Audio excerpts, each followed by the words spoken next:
Welcome back to Media Monitor. Let's welcome our guest on the panel today. We're very pleased to welcome back on the show media analyst Mr. William Bird from Media Monitoring Africa and Mr. Shawnee Mokavi. Gentlemen, a very good morning to both of you. Such a pleasure. Welcome. Good morning. Good to be here. All right, and I do have Mr. Lebo Tshangela, SABC digital news producer, joining us to give us all the trending stories this week. A very good morning to you, Lebo. Good morning, Alicia. What has been trending on social media this week? We know the coffin assault. That sentence, hey? There's been mixed reactions, however. Some people are saying that sentence is a bit too harsh. But while some people are saying that, you know what, they deserve to learn their lessons. And you know what, if this kind of sentence is handed out, that people will not repeat it again. Absolutely. But basically, there's like a mixed reaction to that sentence. Let's look at those mixed reactions, Lebo. What are people saying on actual social media? Let's look at the tweets they're in. All right, that's incredible. X says 11 and 14 years imprisonment. Give that judge a bells. Thank you so much for the contribution. What's Africa saying there, Lebo? And Africa says, big up South Africa's justice system. You gain some trust in Nah. Every Lily says, hashtag coffin assault justice was served today. To all those committing these kinds of racial crimes, be warned, this will not be tolerated in South Africa. What's Kulani Koma saying there? We should all applaud the sentencing of the coffin assault criminals. Racism must be removed from our society. They're toxic and divisive. My goodness. William, what did you make of the social media reactions to this the sentence? I think very appropriate, actually, given the severity of the crime. Yeah. And what I'm pleased about is that the court case was dealt with quite quickly. I mean, as justice processes go, this was dealt with quite quickly, quite smoothly. And I understand that the survivor was also quite happy with the result. So Yeah, this is I think it's a very important thing. And the fact that there was such an overt racist element to it, I'm sure added to the severity of the sentence.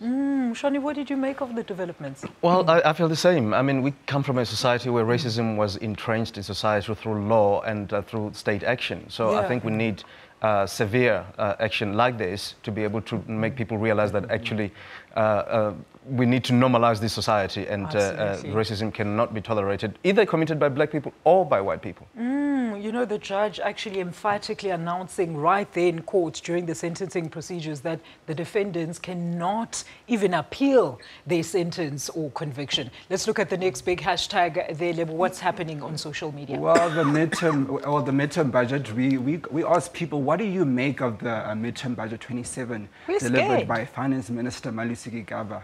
Well, 30% says good, honest budget. 18% say needed more substance. 21% says SOE problem not addressed, and 48% downgrade inevitable. My goodness. And that's basically some of the sentiments that are coming through on social media. Let's look at the tweets, Lebo. I'm dying to find out what people were saying. Let's look at those tweets. If we can scroll up and actually see, that's Musa Maimane saying, in essence, Gigaba committed to bailouts, nuclear and radical stealing by the president, explains the drop-off in currency, etc.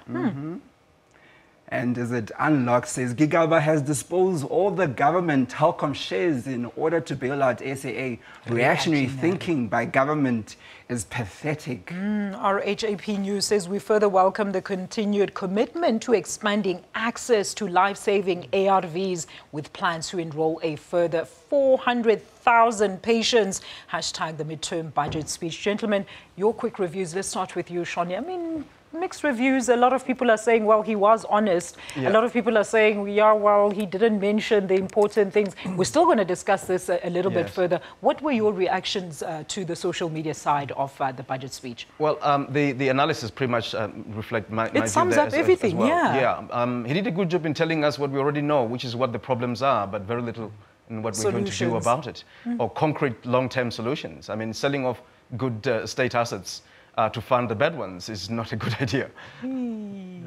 William?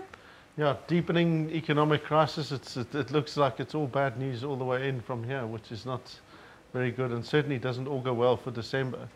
And I think that's what we'd like to see is some more unpacking of what those things mean. And also who gets and who doesn't, because it's well and fine to say he's telling us what we know, but let's talk about what it means for ordinary people and who actually loses out, and we know who that is, actually. Yeah, absolutely. Lebo, a very big last hashtag. Quickly, what are we looking at? No, basically, I don't really think we have any... are we done with our hashtag for this week? Thank you so much. Do give our viewers a URL where they can get all those stories and more, Lebo. Well, www.sabc.co.za/SABC News. All right, that's where you're going to get all these stories, developmental news and more. And of course, this show coming on right after 10 o'clock. After the break, is South Africa broke? Find out when we unpack Malusi Gigaba's maiden budget speech. Don't go anywhere.